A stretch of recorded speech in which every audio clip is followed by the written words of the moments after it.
어제 강원도 동해 인근 해역에서 발생한 규모 4.5의 지진을 계기로 해저 활성 단층에 대한 우려가 커지고 있습니다. 우리나라 동남권 내륙, 즉 경상남북도의 활성 단층은 최근 확인이 된 반면 해저 단층은 아직 이렇다 할 조사는 없었습니다.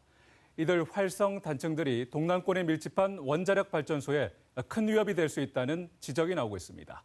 장미봉 기자 보도합니다. 동해시 북동쪽 50km 해역에서 발생한 규모 4.5 지진. 정부는 지진 위기 경보를 주의 단계로 상향하고 원전 안전 점검에 나섰습니다. 이 해역 인근에서는 지난달 23일부터 지진이 무려 36차례나 발생했습니다. 일단 해저 단층 중 하나인 울릉 단층이 움직였을 것으로 추정되는데 더 큰 규모의 단층이 있을 가능성도 배제할 수 없습니다. 지금까지 발생한 지진 발생 패턴이나 분포나 이제 이런 걸로 봤을 때는 대략 이제 그 미소 지진들이 일어나는 그 영역이 지진의 단층의 크기를 의미를 하는 거거든요. 영역이 다 단층으로 활성화된다면 그 정도 규모의 지진이 발생할 수 있다고 지금 보고 있는 거죠. 또 다른 문제는 단층의 존재가 확인된 내륙의 활성 단층들입니다.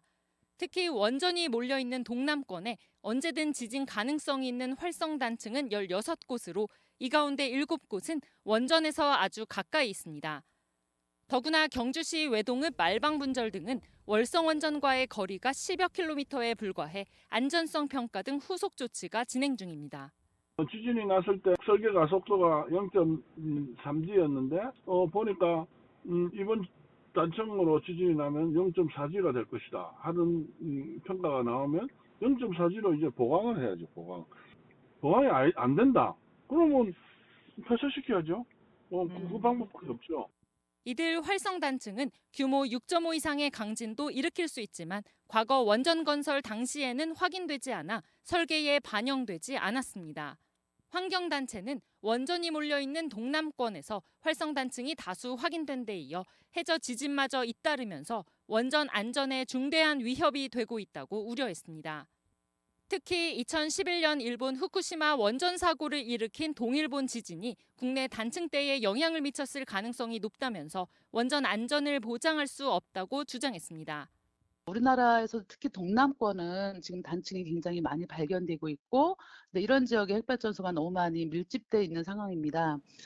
그렇지만 해저 단층 조사는 지금까지 진행도 안 되어 있는 상황이고 해서 한편 한수원은 국내 원전은 밝혀지지 않은 단층으로 인한 최대 잠재 지진까지 고려해 충분한 내진 여유도를 확보하고 있다는 입장입니다.